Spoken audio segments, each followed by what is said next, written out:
Hello students, कैसे हैं आप सब। आशा करती हूँ आप अच्छे होंगे और अच्छे से अपनी पढ़ाई कर रहे होंगे। मैं मोनिका रावत आपका स्वागत करती हूँ आईसीटी वर्चुअल क्लासरूम देहरादून में। बच्चों, आज हम क्लास 8 का जो आपका सब्जेक्ट है साइंस, उसका chapter stars and the solar system को कंटिन्यू करेंगे।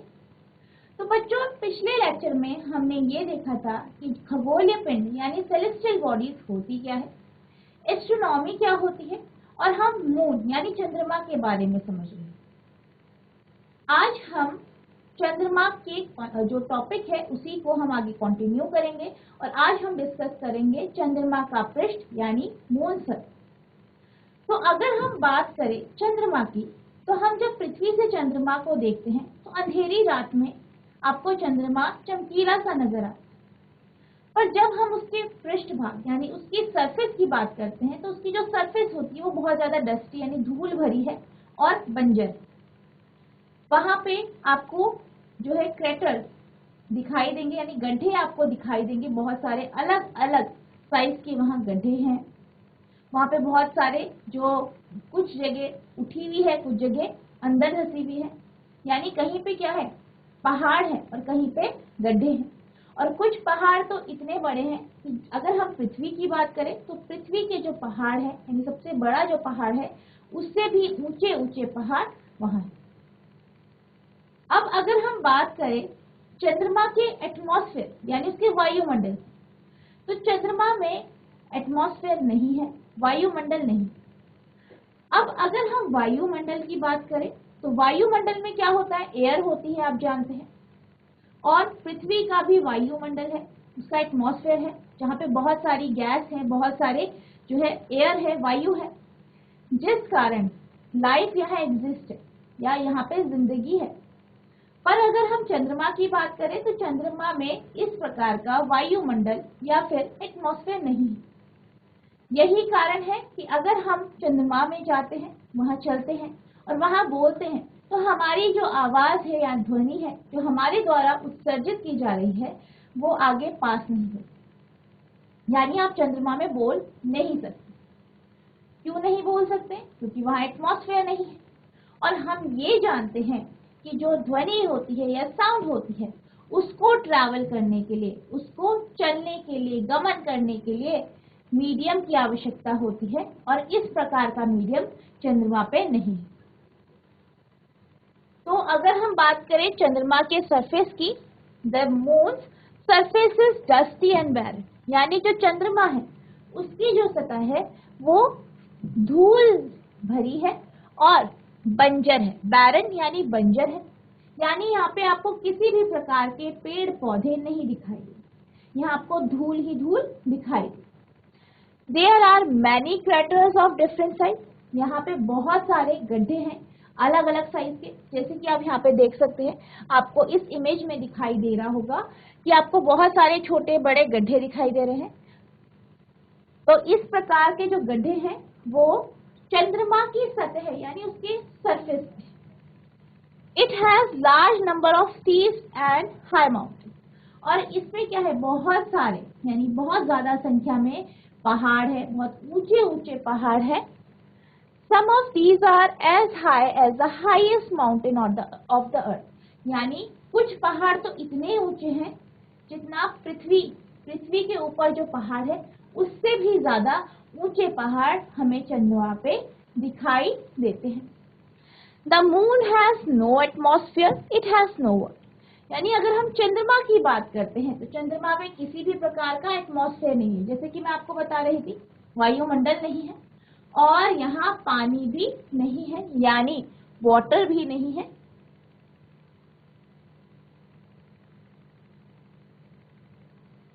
अब हम बात करते हैं जो पहले एस्ट्रोनॉट थे, जो कि अमेरिकन एस्ट्रोनॉट थे, नील आर्मस्ट्रॉन्ग। ठीक है, इन्होंने 21 जुलाई 1969 को ये मून पे उतरे और ये पहले व्यक्ति थे जो मून पे यानी चंद्रमा पे चले। इनके बाद एडविन एल्ड्रिन चंद्रमा पर चले थे।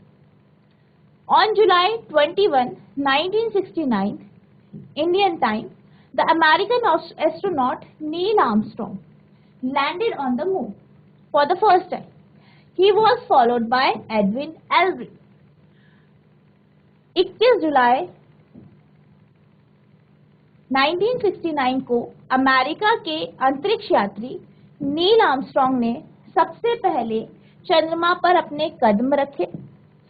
इनके बाद एडविन एल्ड्रिन चंद्रमा पर उतरे, यानी जो पहले व्यक्ति थे क्योंकि चंद्रमा पर उतरे वो कौन थे? नील आर्मस्ट्रांग थे।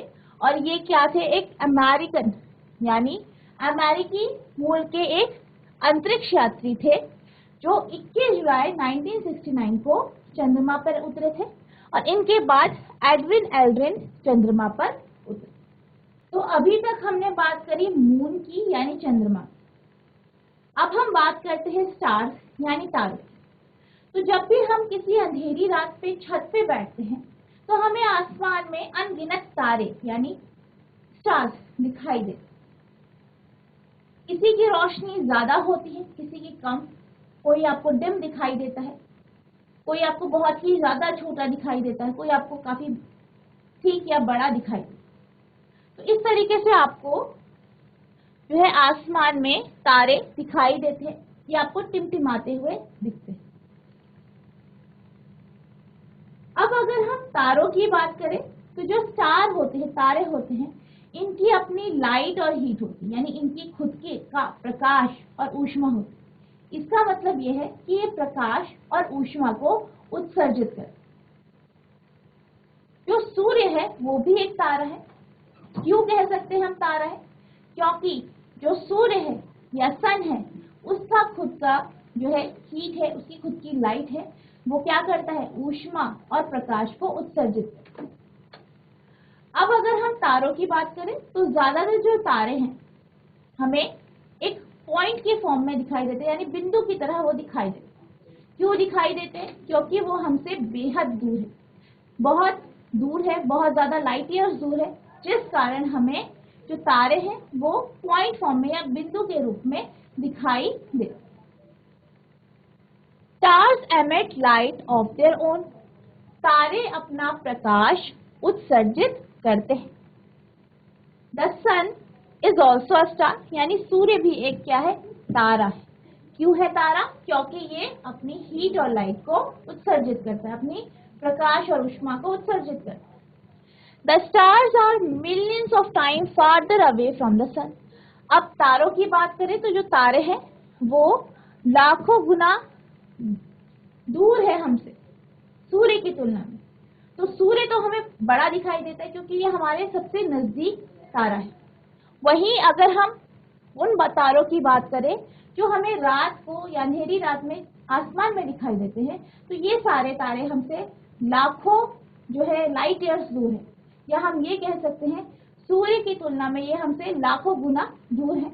तो यही कारण है कि जो ये तारे हैं, यानी therefore that stars appear to us like point, यही कारण है कि जो ये तारे हैं वो हमें बिंदु जैसे प्रतीत होते हैं।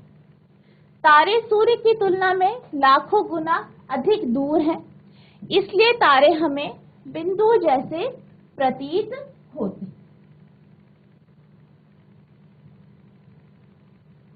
अब अगर हम तारों की बात करें तो तारे हमारे आसमान में होते और हमें सिर्फ रात को ही दिखाई देते, पर दिन के टाइम भी ये आसमान में होते हैं। लेकिन सूर्य की रोशनी या उसकी जो ब्राइटनेस है, उसका जो प्रकाश है, वो इतना ज्यादा होता है कि हमें इन तारों की रोशनी दिखाई ही नहीं देती। यही कारण है कि दिन के समय या दिन के टाइम हमें जो तारे हैं वो दिखाई नहीं देते। अब अगर हम तारों की बात करें तो तारे जो है वो शाम के समय यानी इवनिंग के टाइम पे जो है ईस्ट से उगते हैं।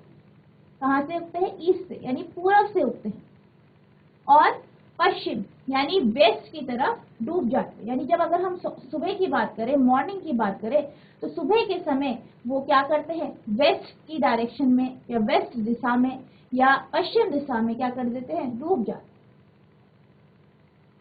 तो हमें हमेशा जो हमारे तारे हैं वो हमें हमेशा ईस्ट की तरफ जो है उगते हुए दिखते हैं शाम के टाइम, और सुबह के समय जो है वेस्ट यानी पश्चिम दिशा में जो है डूबते हुए दिखते हैं। अगर हम पूरे रात की बात करें तो हमें ऐसा फील होता है या ऐसा महसूस होता है कि जो तारे हैं वो वेस्ट से ईस्ट की तरफ क्या कर रहे हैं, सॉरी ईस्ट से वेस्ट की तरफ मूव क्या कर रहे हैं, पूरब से पश्चिम की तरफ गति कर रहे हैं, ऐसे प्रतीत। और अगर हम बात करें तारों के इस मोशन की, यानी हमें ऐसा मूव करते हुए दिखते हैं कि वो ईस्ट से वेस्ट जा रहे हैं, तो ऐसा क्यों होता है, क्योंकि जो हमारी पृथ्वी है यानी जो हमारी अर्थ है, ठीक है, जो हमारी अर्थ है ये क्या कर रही है, ये वेस्ट से ईस्ट की तरफ घूर्णन कर रही है, यानी रोटेशन कर रही है, यानी ये क्या कर रही है, वेस्ट से ईस्ट की तरफ क्या कर रही है, घूर्णन कर रही है। तो अगर हम बात करें कि ये वेस्ट से ईस्ट की तरफ घूर्णन कर रही है, तो यही कारण है कि हमें जो तारे हैं वो ऐसे प्रतीत होते हैं कि वो ईस्ट से यानी पूरब से उग रहे हैं और वेस्ट यानी पश्चिम में डूब रहे हैं। The stars are present in the sky during the day time also, यानी दिन के समय भी आकाश में तारे होते। However, they are not visible then because of the bright sun. तथापि उस समय सूर्य के तीव्र प्रकाश के कारण ये हमें दिखाई नहीं देते। तो बेसिकली क्या होता है, दिन में भी तारे हैं लेकिन सूर्य का प्रकाश इतना ज्यादा होता है कि वो इनकी जो लाइट है वो हमें दिखाई नहीं देती, विजिबल ही नहीं होती, जिस कारण दिन में हमें तारे दिखाई नहीं देते। The stars appear to move from east to west, तारे पूर्व से पश्चिम की ओर गमन करते प्रतीत होते हैं। A star which rises in east in evening sets in the west in the early morning, यानी कोई तारा जो सूर्यास्त होते ही पूर्व में उदय होता है, यानी जब सूर्यास्त होने वाला होता है उस समय जो तारा पूर्व से उदय होता है, ईस्ट में जो होता है ये राइज करता है, सामान्यतः सूर्योदय से पहले ये पश्चिम में अस्त हो जाता है, यानी सूर्योदय से पहले ये क्या करता है, पश्चिम में यानी वेस्ट में क्या हो जाता है, डूब जाता है।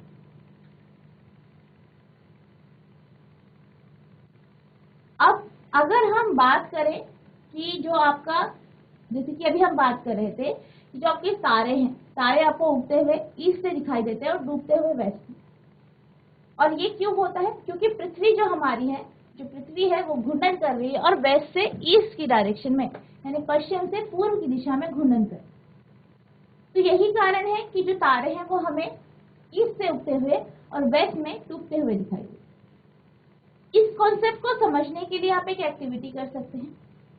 आप क्या करेंगे, आपको एक कमरे में रहना है, खड़े रहना है, और आपके चारों तरफ कुछ ऑब्जेक्ट्स होनी चाहिए, वस्तुएं होनी चाहिए।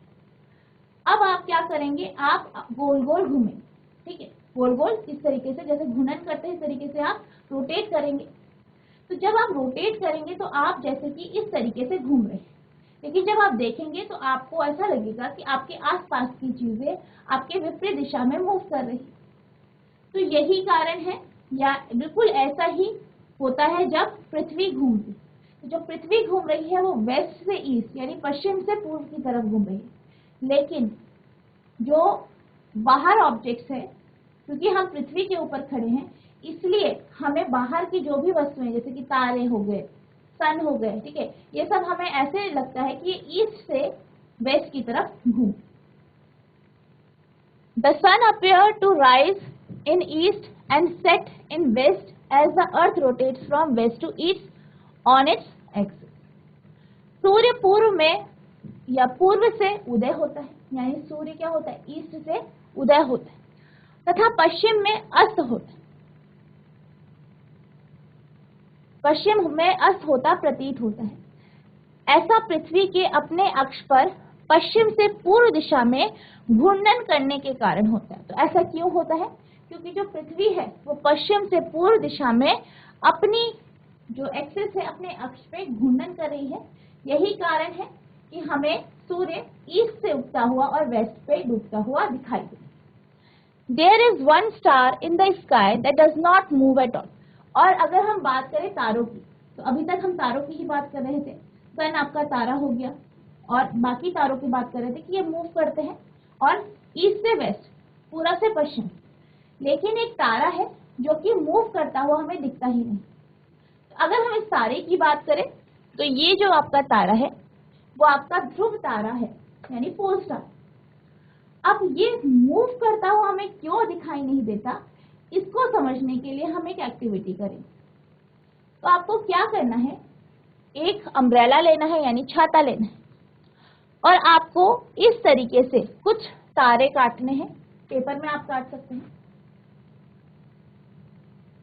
यानी आपको लगभग 9 तारे आपको काटने।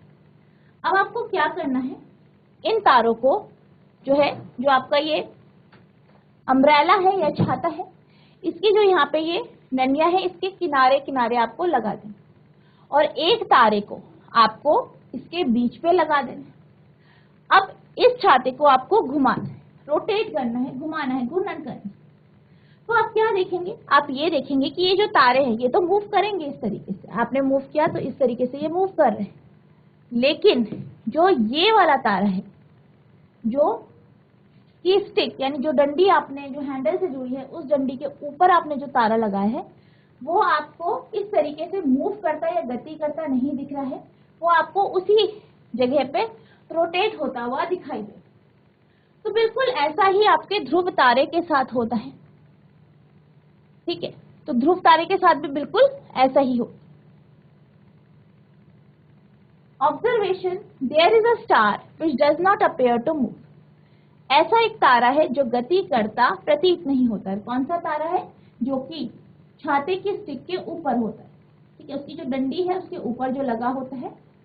Conclusion, if there were a star located where the axis of rotation of the earth meet the sky, यानी अगर कोई तारा उस जगह है जहां पे जो आपका पृथ्वी है उसकी जो एक्सिस है, उसका जो अक्ष है, घूर्णन का जो अक्ष है वो मिलता है, तो क्या होता है, this star could also be stationary. तो ये भी हमें प्रतीत होता है कि ये स्थिर है।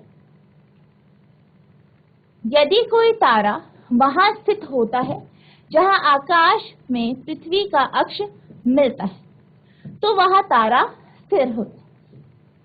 यानी ये क्या बोल रहे हैं कि जैसे कि हमारी जैसे ये पृथ्वी है और ये घूर्णन कर, अब जो तारे यहाँ पे स्थित हैं जब ये मूव करेगी, रोटेट करेगी, तो ये भी आपको तारे रोटेट करते हुए दिखाई दे। लेकिन एक तारा जो इसकी एक्सिस यानी अक्ष के ऊपर है, जैसे कि यहाँ पे, अगर यहाँ पे कोई तारा है तो ये पृथ्वी घूर्णन कर रही है, तो ये जो तारा जो इसकी एक्सिस पे है, जो इसके अक्ष पे है, वो हमें मूव करता हुआ दिखाई नहीं दे।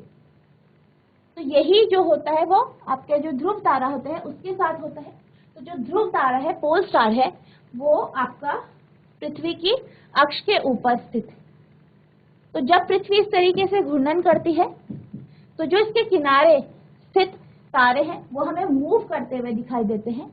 लेकिन जब हम ध्रुव तारा यानी पोल स्टार की बात करते हैं तो ये हमें मूव करते हुए या गति करते हुए नहीं दिखाई देते।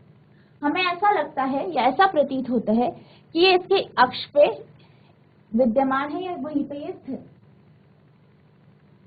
There is actually a star, the pole star, which is situated in the direction of Earth's axis. यानी वास्तव में ध्रुव तारा एक ऐसा तारा है जो पृथ्वी की अक्ष की दिशा में स्थित है। It does not appear to move. यह गति करता प्रतीत नहीं होता।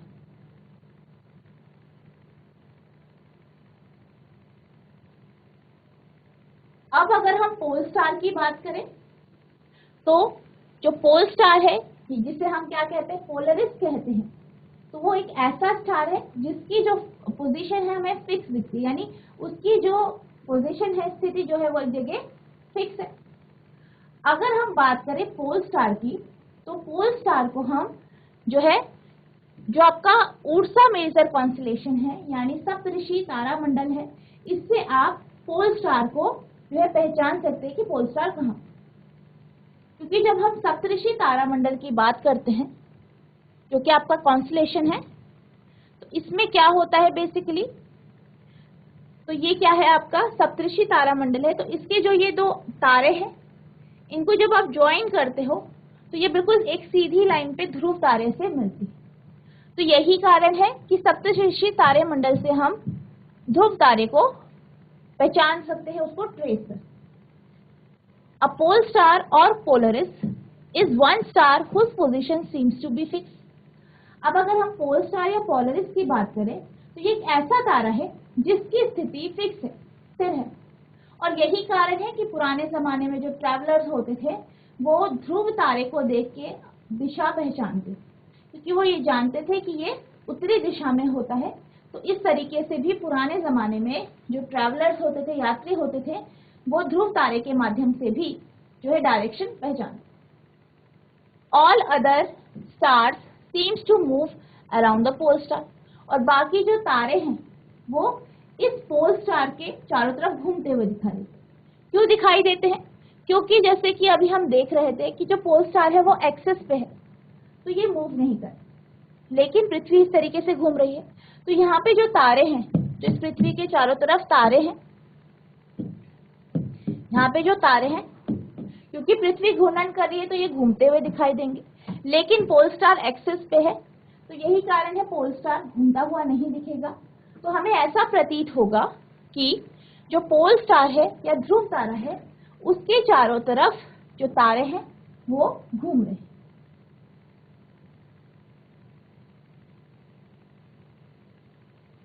It can be traced using constellation Ursa Major. इसे हम उर्सा मेजर नक्षत्र से इसका पता लगा सकते हैं। ध्रुव तारा या पोलरिस एक ऐसा तारा है जिसकी स्थिति स्थिर प्रतीत होती है। अन्य सभी तारे ध्रुव तारे की परिक्रमा करते प्रतीत होते हैं। उर्सा मेजर नक्षत्र का उपयोग करके इसका पता लगाया जा सकता है। अब हम बात करते हैं कॉन्स्टलेशन यानी तारामंडल। तो अगर हम तारामंडल की बात करें, रात के समय हमें रात को तारे दिखाई देते, तो कुछ तारे हमें इस तरीके से प्रतीत होते हैं कि ये कोई शेप यानी आकार बना रहे। तो वो तारे जो एक साथ ग्रुप होके, एक साथ मिलके एक जानी पहचानी आकार या शेप बनाते हैं, उसे हम कॉन्स्टलेशन यानी तारामंडल कहते हैं। The stars forming a group that has recognizable shape is called constellation. पहचाने जाने योग्य आकृतियां वाले तारे के समूह को तारामंडल कहते हैं। अब बेसिकली अगर हम बात करें पुराने समय में, तो पुराने समय में इन तारों को जोड़ के जो शेप्स बनाई गई हैं उनको दिशाओं को पहचानने के लिए बनाई गई। तो हमें आसमान में अलग अलग टाइप के जो कॉन्स्टलेशन है या तारामंडल है वो दिखाई देते हैं, जैसे कि आपका सप्तऋषि तारामंडल हो गया, ठीक है, हंटर या शिकारी तारामंडल हो गया। तो इस तरीके से बहुत सारे तारामंडल हैं जो कि हम रात के समय में आसमान में देख सकते हैं। Constellation were devised by ancient people to be able to recognize stars in the sky. प्राचीन काल में मनुष्यों ने आकाश में तारों को पहचानने के लिए तारामंडलों की अभिकल्पना की। यानी रात के समय अगर तारे को पहचानना है तो इसके लिए पुराने समय में लोगों ने क्या किया, तारामंडल बनाए या तारामंडल की अभिकल्पना की। The shapes of constellations resembles object familiar to those people. अगर हम बात करें कॉन्स्टलेशन यानी तारामंडल की, तो इनके जो आकार होते हैं वो कुछ हमारी जानी पहचानी वस्तुएं होती हैं, जैसे कि कोई व्यक्ति की जो कोई व्यक्ति है उसकी शेप, जैसे कि शिकारी तारामंडल की जब हम बात करते हैं तो हमें ऐसा लगता है कि कोई शिकारी खड़ा। तो इस तरीके से जो है जो आपके कॉन्स्टलेशन है या तारामंडल है उनको रिसेंबल किया गया, उनकी अभिकल्पना की गई। The shapes of constellation resembles object familiar to those people. तारामंडल की आकृतियां उन व्यक्तियों की सुपरिचित वस्तुओं के सदृश थी। तो ये आपके कुछ तारामंडल है, आप यहाँ पे देख सकते हैं। पहला है ग्रेट बियर, दूसरा है ओरियन यानी शिकारी तारामंडल, तीसरा है कैसोपिया और चौथा है लियो मेजर। तो अब हम इनमें से कुछ तारामंडलों के बारे में पढ़ेंगे। तो पहला जो हमारा तारामंडल है वो है उर्सा मेजर यानी सप्तऋषि। इसको बिग डिपर भी कहते हैं, बिग डिपर कहते हैं, ग्रेट बियर कहते हैं और सप्तऋषि कहते हैं। तो बेसिकली अगर हम बिग डिपर की बात करें, इसे बिग डिपर क्यों कहा जाता है? क्योंकि ये हमें ऐसा प्रतीत होता है कि जैसे कि ये बड़ी जो है करची है, जो आपकी करची होती है, चम्मच होती है, इसी के आकार की आपको दिखाई दे। इसमें जो होते हैं आपके 7 तारे होते हैं। 7 तारों में से जो 4 तारे होते हैं, इसमें क्या होते हैं? 7 तारे होते हैं। तो 4 तारे आपके स्क्वायर की यानी वर्ग की फॉर्म में होते हैं, जो आपकी चम्मच होती है उसका जो होल, जो उसके आगे का हिस्सा है, उसे रिप्रेजेंट करती है।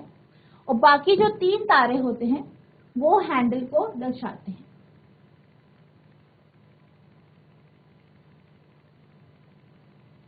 It is also known as big dipper, the great bear और सप्तऋषि। इस तारामंडल को बिग डिपर, ग्रेट बियर और सप्तऋषि या उर्सा मेजर भी कहा जाता है। देयर आर 7 प्रोमिनेंट स्टार, यानी इसमें क्या होते हैं? 7 तारे होते हैं इस कॉन्स्टेलेशन में। और इन तारों को में जो 3 तारे हैं वो किसकी तरह होते हैं? एक बिग हैंडल की तरह लगते हैं। और जो 4 तारे हैं वो आपको इस तरीके से, जो चम्मच है उसके जो आगे का हिस्सा है उसके जैसे दिखते हैं। इस तारामंडल में 7 सुस्पष्ट तारे होते हैं। It appears like a big ladle और अ क्वेश्चन मार्क, यानी ये हमें एक बड़ी कलछी जैसी प्रतीत होती है, या आपको एक क्वेश्चन मार्क की जैसे इस तरीके से प्रतीत होता है कि जैसे कि ये क्या है? क्वेश्चन मार्क है। There are 3 stars in the handle of the ladle and 4 in its bow, यानी अगर हम तारों की बात करें तो 3 तारे इसके हैंडल में होते हैं और 4 तारे इसकी कटोरी पे होते हैं। इस कलछी की हथी में 3 तथा कटोरी में 4 तारे होते हैं।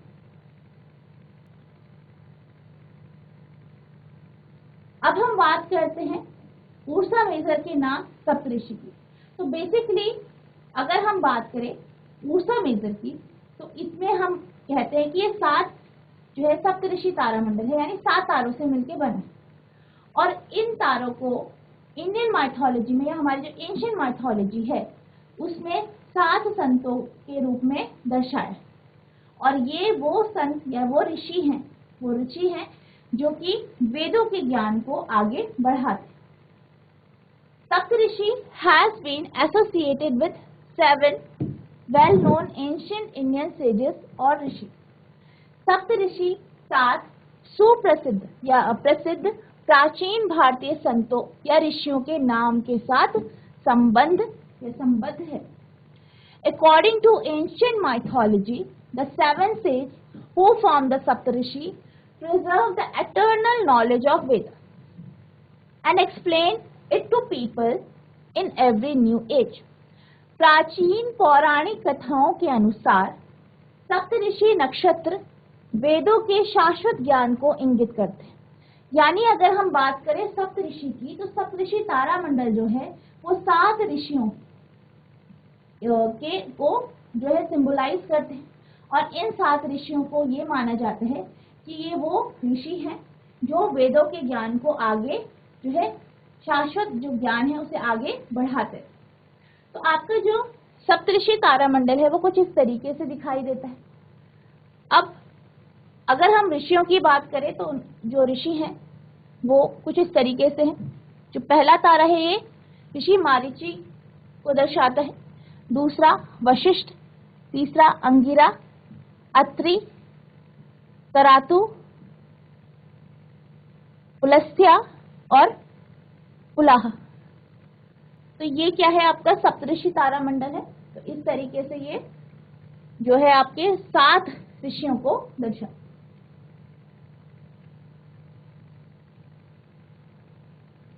अब जैसे कि हम पिछले जो टॉपिक था उसमें डिस्कस कर रहे थे यानी पोल स्टार के बारे में जब हम डिस्कस कर रहे थे तो हमने क्या देखा था कि जो ध्रुव तारा होता है उसको हम ऊर्जा मेजर यानी सप्तऋषि तारामंडल के माध्यम से हम पहचान सकते हैं कि जो आपका पोल स्टार है या ध्रुव तारा है वो कहाँ। इसको समझने के लिए हम एक एक्टिविटी करेंगे। तो आप क्या करेंगे, आप आसमान में सप्तऋषि तारामंडल ढूंढेंगे। अब जैसे कि ये आपका क्या है, सप्तऋषि तारामंडल है। तो क्या है, ये आपका सप्तऋषि तारामंडल है, आप देख सकते हैं।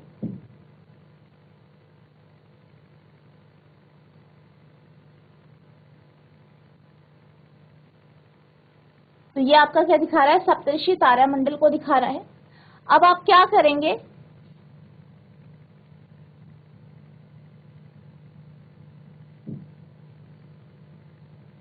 ये आपका सप्तऋषि तारामंडल है। अब आप क्या करेंगे, जो इसकी जो सप्तऋषि तारामंडल की जो ये करची आपको दिखाई दे रही है, कटोरी दिख रही है, इस कटोरी के जो ये साइड के जो तारे हैं इन्हें अगर हम एक्सटेंड करते हैं तो वो सीधे पोल स्टार को ज्वाइन कर। तो इस तरीके से हम पोल स्टार को आसमान में ढूंढ सकते। Pole star does not move at all as other stars drift from east to west. यानी पोल स्टार क्या करता है, मूव नहीं करता है, बिल्कुल भी मूव नहीं करता, बिल्कुल भी गति नहीं करता है, जबकि जो बाकी तारे हैं वो ईस्ट से वेस्ट की तरफ मूव करते। अब इस कॉन्सेप्ट को समझने के लिए हम एक एक्टिविटी को समझेंगे। आपको क्या करना है, आपको जो है रात के टाइम पे सबसे पहले आपको इस तरीके से सप्तऋषि तारामंडल ढूंढना है और इस तरीके से आपको ध्रुव तारे को पहचानना है कि ध्रुव तारा कहाँ। अब आपको 2 से 3 घंटे के अंतराल में 3 से 4 बार आपको जो तारा है यानी ध्रुव तारा और इस सप्तऋषि तारामंडल की पोजीशन, इसकी स्थिति को ऑब्जर्व करें। तो आपको 3 से 4 बार इसकी स्थिति ऑब्जर्व करनी है, देखनी है। तो आप क्या देखेंगे, आप ये देखेंगे कि आपको ऐसा लगेगा कि जो सप्तऋषि तारामंडल है वो ध्रुव तारे के चारों तरफ घूम रहा है। इस तरीके से आपको ये नजर आएगा। All the stars appear to revolve around the pole star। तो इससे हमें क्या पता चला, इससे हमें ये पता चला कि जितने भी तारे हैं आसमान में, जितने भी तारे हैं वो हमें ध्रुव तारे के चारों तरफ परिक्रमा करते हुए प्रतीत होते हैं। यानी हमें ऐसा लगता है कि जो बाकी तारे हैं वो ध्रुव तारे के चारों तरफ घूम रहे हैं।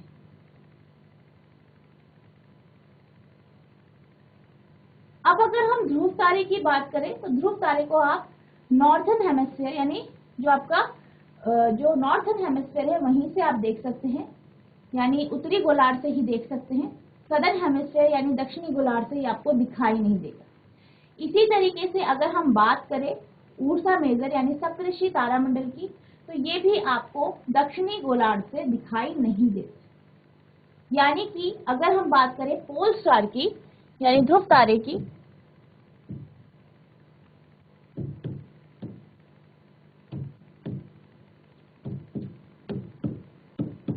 और सप्तऋषि तारामंडल की,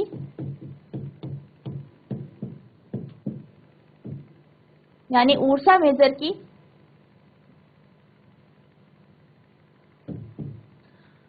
तो ये आपको हमेशा उत्तरी गोलार्ध में ही दिखाई देते हैं। The pole star is not visible from southern hemisphere. Some of the northern constellation like Ursa Major may also not be visible from some points in southern hemisphere. ध्रुव तारा दक्षिणी गोलार्ध में दिखाई नहीं देता है। सप्तऋषि जैसे उत्तरी गोलार्ध के कुछ तारामंडल भी दक्षिणी गोलार्ध के कुछ स्थानों से नहीं दिखाई देते। यानी ध्रुव तारा हमेशा आपको जो है दक्षिणी गोलार्ध से दिखाई नहीं देगा, आप सिर्फ इसे उत्तरी गोलार्ध में देख सकते हैं। इसी तरीके से कुछ तारामंडल है जैसे कि आपका सप्तऋषि तारामंडल है जो कि आपको दक्षिणी गोलार्ध के कुछ हिस्सों से दिखाई नहीं देते। तो बच्चों, आज हमने चंद्रमा का पृष्ठ यानी मून की सरफेस कैसी है ये समझा और हमने तारों के बारे में समझा। आई होप आपको ये सारे कॉन्सेप्ट समझ में आ गए होंगे। तो बच्चों आज के लिए बस इतना ही, मिलते हैं अब नेक्स्ट सेशन में। तब तक के लिए thank you and have a nice